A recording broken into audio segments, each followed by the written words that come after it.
Japan? Walang araw at gabi sa Japan. Bakit? Kasi lahat sila hapon.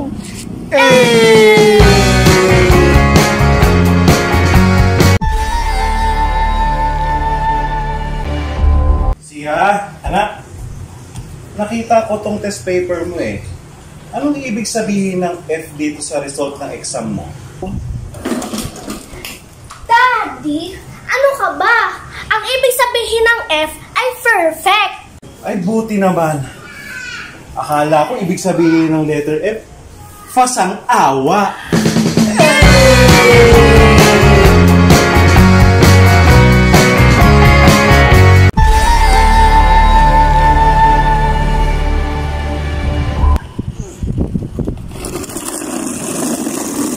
Daddy, ano ang sabi ng anak na ulan sa tatay na ulan?